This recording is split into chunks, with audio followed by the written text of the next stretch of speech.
Tag godt imod Johnny med venner. Mange tak. Ja, tak skal I have. Og den første, vi skal spille, den her blå viol. Og Johnny, det er den her, der sætter der til venstre for mig. Og forsøger på at se rigtig venlig ud. Værsgo, Johnny. Du lægger ud.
Mange tak.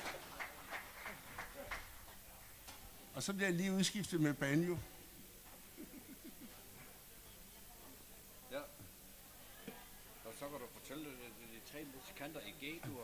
Og så er det de 3 musikanter i G som Gerda. Johnny, nu skal du bare se, nu er der kommet en ekstra lydmand for at lave lyd til dig. Fint. Ja, nu skal I skal lige vide en ting, fordi jeg plejer at hjælpe Johnny med at spille harmonika. Det har jeg fået forbud mod, fordi jeg larmer for mig. Så jeg må kun spille bas. Så jeg blev disket. Derfor holder jeg mig i baggrunden her nu. Sådan. Så er det helt op til dig, Johnny.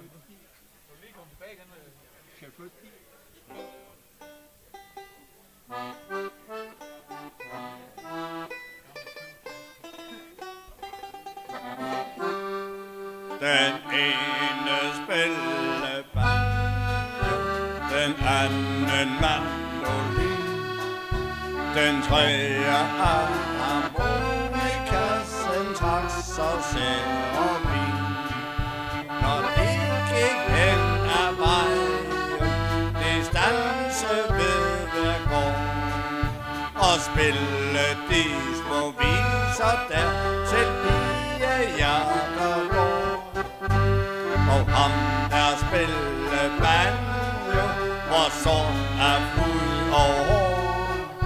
Hans vugge stod i Kongo i en tilfældigt år.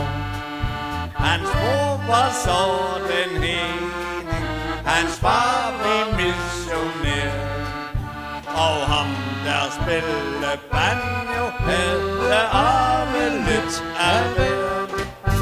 Den anden ham der spille så flot på mandolin, var som den lyse dagsering, så fader og så fin. Hans fader var en greve, hans mor en Og ham på mandolinen havde arve lidt af hver. Den tredje ham, der hæv i sin stræk harmonika. Han havde 16 fædre fra den allerførste dag. Og skønt vi alle 16 bræk nægte hver især. Ham harmonikassen havde arve lidt af hver. Så spillede de trænge for godt folk rundt om land. De spillede for kone og de spillede for mand. Men hvis dog for de piger, der lå når de kom ned. Men der var en de elskede til sammen hver især. Hun elskede ham med banjo og ham med mandolin. Og ikke mindst harmonikassen søde fulde. Når de kom til den by, hvor hun boede med kvind.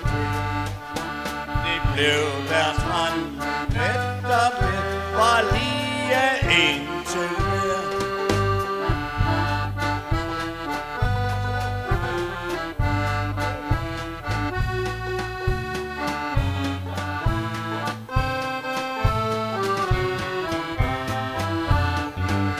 Han døde med af alder, og visen er forbi. Om 3 musikanter der blev et geni. Mange tak. Ja, mange tak. Og den næste, ja, den må jo næsten handle om Johnny. Det er noget med, at jeg har været på valsen. Og det er i Berlin et eller andet sted, hvor I kan få lov til at klappe lidt med. Vi skal altså ikke klappe i. Er det ikke, hvad jeg siger? Jo, men har stadigvæk på valsen. Ja. Gustav. Og det er G. Lars. Gustav. Ja.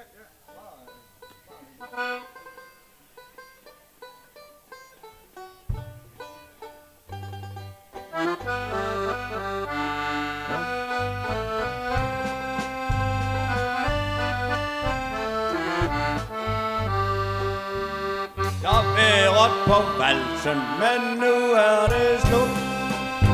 Med at bruge hver øre på damer og sprut. Så nu vender jeg hjemme med masser af bøn. For det skete med det liv og med andet begynd. Så det slut med at ture. Med at ture, min ven.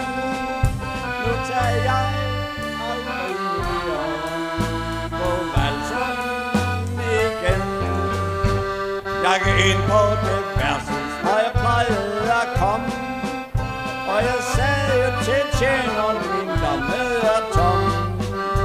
Jeg bad om kredit, men han svarede nej. Deres lise er kunder, der er bedre end dig. Så det slog med at ture. Med at ture, min ven. Nu tager jeg aldrig mere på valsen igen. Jeg tager hånden i lommen, hæv frem alt det guld. Selv baron jeg stod ved, var buende fuld. Du kan få alt på klods, i poser og i sæk. Du kan rende mig der, hvor min ryg den bliver fræk. Så det slog med at ture. Med at ture, min ven. Nu tager jeg aldrig mere på valsen igen. Jeg tager hjem til de gamle, jeg beder dem min bøn. Om at modtage og tilgive deres barne søn. Og hvis de vil tilgive, jeg tror når de vil. Tag bare på valsen en gang til. For en slå med at ture.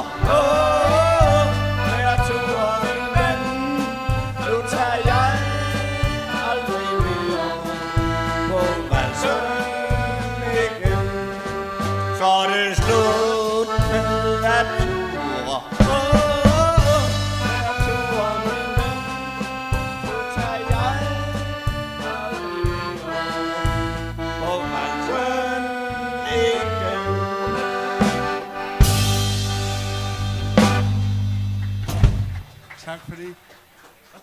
Og så skal jeg... Lige et øjeblik, Ingvar. Nu er det mig, der lige har ordet her. Kan vi ikke lige få jer til at hjælpe mig med at give dem, der hjælper mig, et ordentligt bifald, et fortjent bifald fra alle, der hjælper mig her.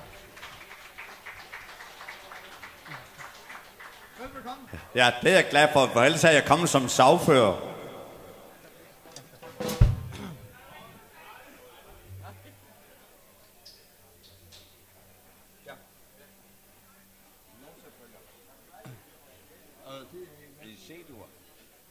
Lars! Så er det her, det foregår. Nordsøbølge i C-dur. I C-dur. Den tager vi. Det er Valseværket. Jo, det er Valseværket, der skal i gang.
Mange tak.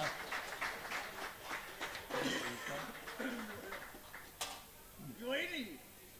Ja. Så skal jeg skifte igen. Ja, den næste, der kommer, den her, den glade vandrer, det må så være Johnny, efter han har været på valsen. Så vandrer han hjem.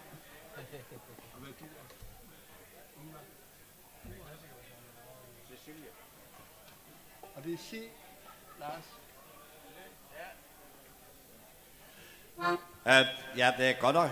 Den glade vandrer. Og da jeg ikke kan huske, hvad det er for en tekst, så synger jeg bare et eller andet ind til den.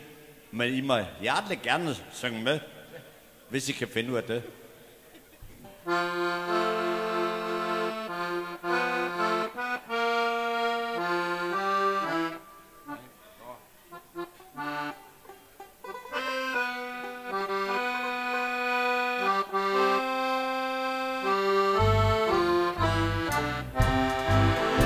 Den glade vandrer kaldes jeg, og sovles er min fæld.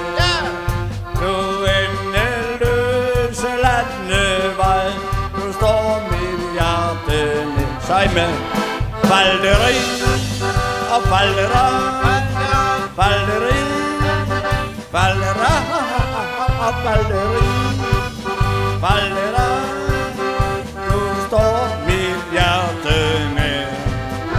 I skoven skulle være gilde, al hos den gamle ørn, som jo så gerne ville fornøje sine børn. Sej med faldera og faldera, falderi, faldera og falderi, faldera, fornøje sine børn. Jeg vil en lærke redde, jeg siger ikke mere, men det findes på en hede, et sted som ingen ser. Og falderi, faldera, faldera, falderi, faldera, og falderi, faldera, et sted som ingen ser. Det næste hvert, det kender jeg, og se den lille kattekilling. Nej, hvor er den sød, og den har fine hvide poter og en pels og blød. Sej med og falderi, falderi, faldera, faldera, og så en pels og blød. Og i østen stiger solen op, den spreder guld på skyen. Går over hav og bjergetop, går over land og by. Falderi, faldera, falderi, faldera, falderi, faldera, så over land og by.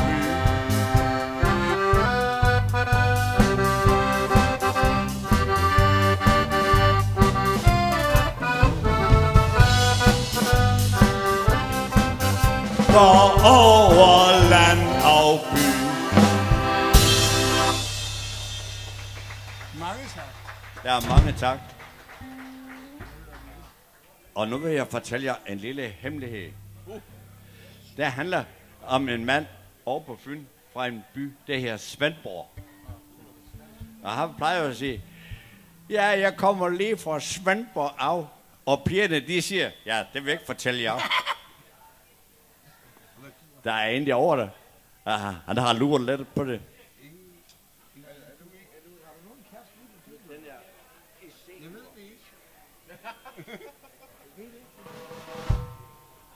Jo, men der var en mand, vi har lige en servicemeddelelse, fordi jeg har lige spurgt Johnny, om han har nogen kæreste. Jeg ved det sgu ikke rigtigt, siger han. Den slags, det skal du altså styre på. Det skal du ikke blande dig i. Du kan ikke forvente, at der kommer nogen, der byder sig til, hvis ikke man ved, om du er ledig eller ej. Det skal du lige få styr på til næste gang, Johnny. Jeg ved det. Ja. Det får du at sige. Det er ordentlige mennesker. Det kommer også sådan, toner på det. Sig. Ja, det tager vi da. Det er Sig, Lars.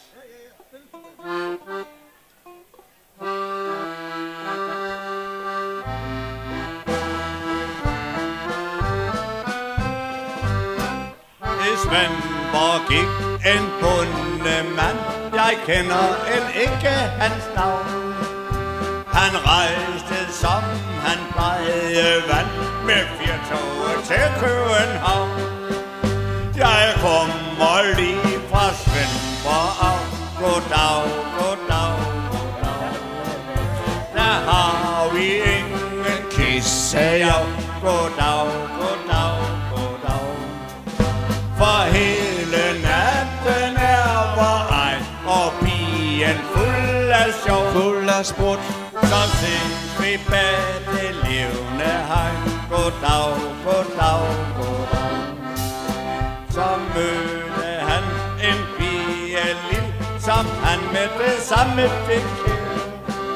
Du er så yndig, og dit smil mig passer så godt, hør nu her. Jeg kommer lige fra Svendborg af. Goddag, goddag, goddag. Skal vi to indgå ægteskab?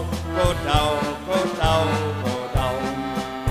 For du er bogbegrød for mig, og det er ikke kun fejl. Og det er det kontrafejl. Goddag, goddag, goddag. Så drog de der på brudefærd til Svendborg, hvor de slog sig ned. Og lykke faldt de begge der, for lille mor Amor var med.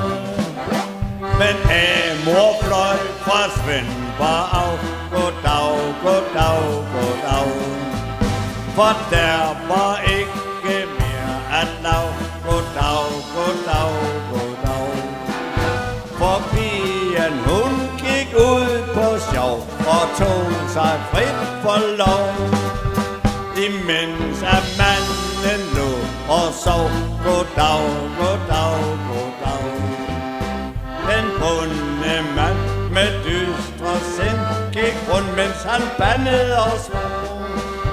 For den kokette pige lille, han svigte med disse og sådan ord.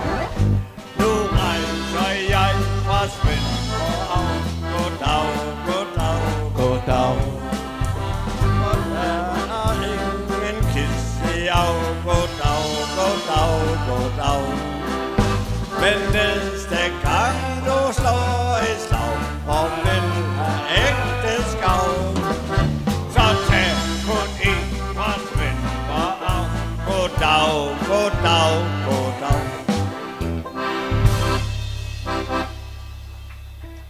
Tak for det. Ja. Så er det jo sådan, med sådan et lykkeligt ægteskab, at der går i tud. Hvad sker der så?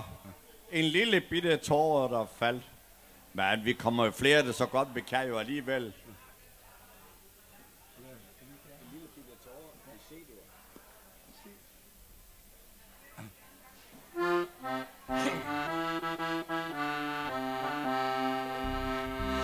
Du sagde, du vil rejse i morgen, og at alting er forbi. Jeg lå for at skjule sorgen. Jeg virkede ikke fordi. Hvorfor ikke? En lille bitte tårer, der faldt. Jeg tror, den fortalte dig alt. Jeg berødte, at det virkelig kald.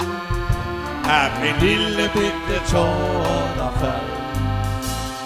Jeg prøvede at spille komedie og at tage det som en spøj.